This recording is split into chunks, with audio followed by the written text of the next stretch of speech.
यदि गरिमा सिद्धि से मैं अत्यंत भारी हो सकता हूँ, तो लघिमा सिद्धि से मैं उतना ही भार विहीन भी हो सकता हूँ। मेरे प्रभु श्री राम की भक्ति जितनी भारी है, उतनी ही भार विहीन भी। वायु के समान भार विहीन है मेरे प्रभु श्री राम की भक्ति, और मेरे प्रभु की यही भक्ति मेरे मन और बुद्धि को सदैव दुख और चिंता से मुक्त रखती है।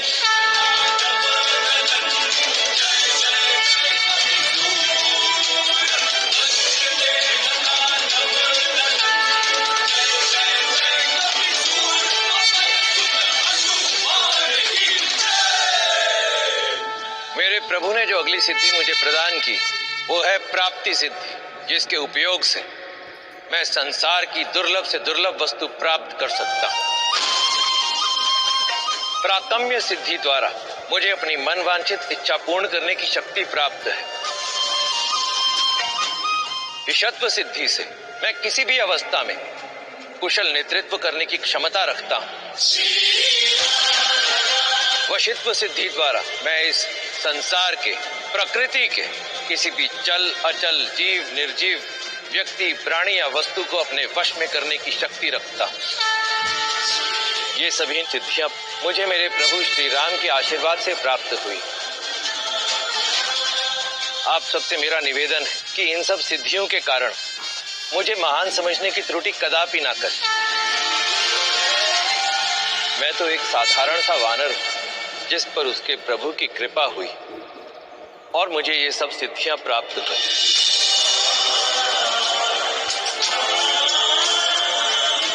मेरे विचार से हनुमान जी ही परम भक्त है, क्योंकि एक भक्त सदैव अपने आराध्य की भक्ति करता है, किंतु स्वयं आराध्य की कृपा दृष्टि हनुमान जी पर है। ये बात तो एकदम उचित है, और ऐसी भक्ति ना तो हमने कहीं सुनी है और ना ही कभी देखी है।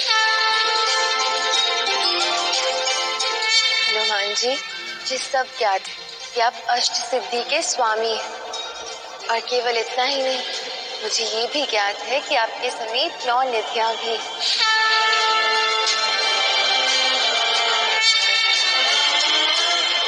महापद्म निधि,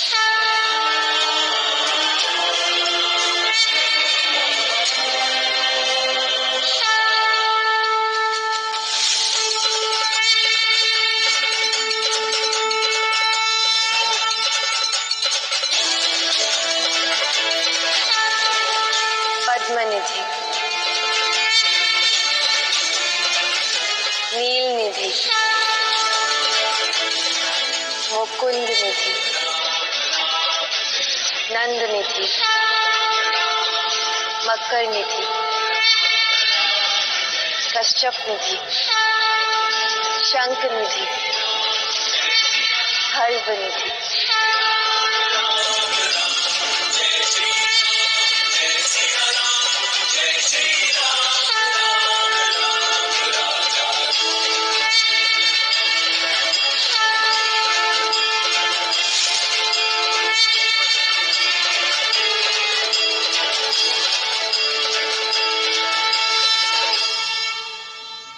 देवी राधा, आपने आज निधियों का स्मरण करा के मुझे भाव विभोर कर दिया। मुझे वो अनमोल क्षण स्मरण हो आया जब माता सीता ने स्वयं मुझे ये निधियां प्रदान की थी। मुझे ये भी ज्ञात है कि आप ही वज्रबली हैं। अपनी शक्तियों के साथ अपने प्रभु की भक्ति करने के लिए सदैव तत्पर रहते हैं। आज से पूर्व आपने जितने भी महान कार्य किए हैं, मैं उनसे भली भांति अवगत हूँ। आपके समान अतुलित बलशाली कोई भी नहीं हो सकता हनुमान। बस बस बस बस बस बस। मैं जानता था कि एक बार मैं आपको अपनी सिद्धियों और निधियों के विषय में बताऊंगा तो आप स्वयं ही इस प्रतियोगिता का अंत कर देंगी और अपनी पराजय स्वीकार कर लेंगी। मैं आपका कृतज्ञ, आपको धन्यवाद कहता हूँ कि आपने सबके समक्ष अपनी पराजय स्वीकार की। नहीं नहीं हनुमान जी, नहीं क्या? मैं तो मात्र आपकी प्रशंसा कर रही हूँ, क्योंकि वास्तविकता में आप उसके योग्य हैं। इसका अर्थ ये नहीं है कि मैंने अपनी पराजय स्वीकार कर ली।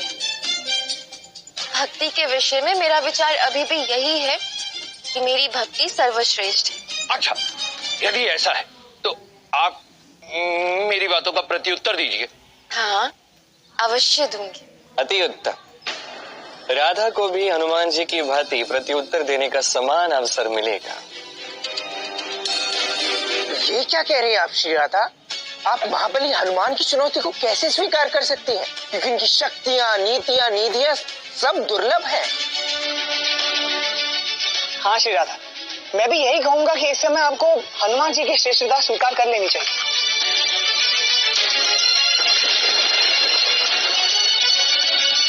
निर्णय अब तुम्हारा है राधा। तुम इस प्रतिस्पर्धा में आगे भी बढ़ सकती हो, पीछे भी हट सकती हो।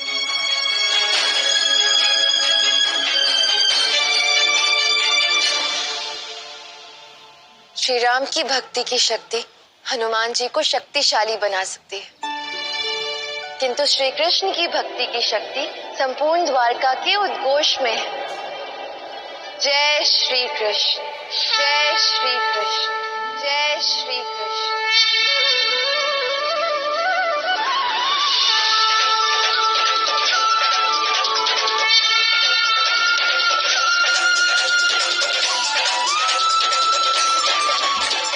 राधा का प्रत्युत्तर क्या हनुमान की सिद्धियों को कोई चुनौती दे पाएगा? अब क्या करेगी राधा? तुम्हारी सबसे बड़ी शक्ति मेरे लिए तुम्हारा प्रेम है राधा।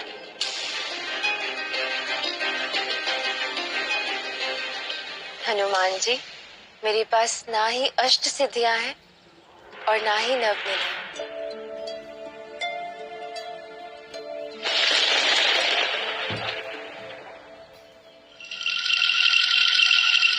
अब मेरी पराजय का प्रतिशोध मुझे मिलेगा। अब राधा को अपनी हार स्वीकार करनी ही होगी।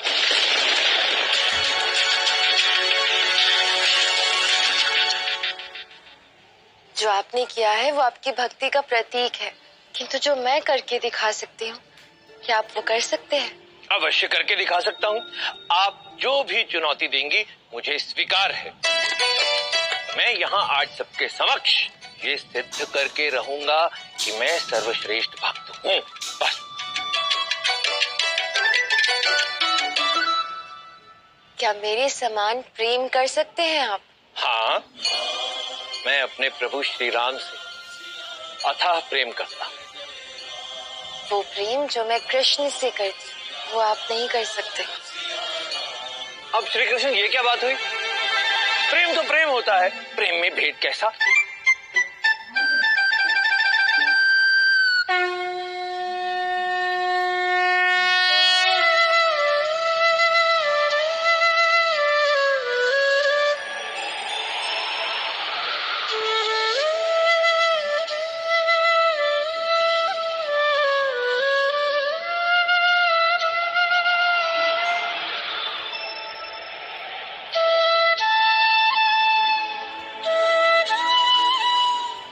ये तो द्वारकाधीश की बांसुरी की ध्वनि है। किंतु द्वारिका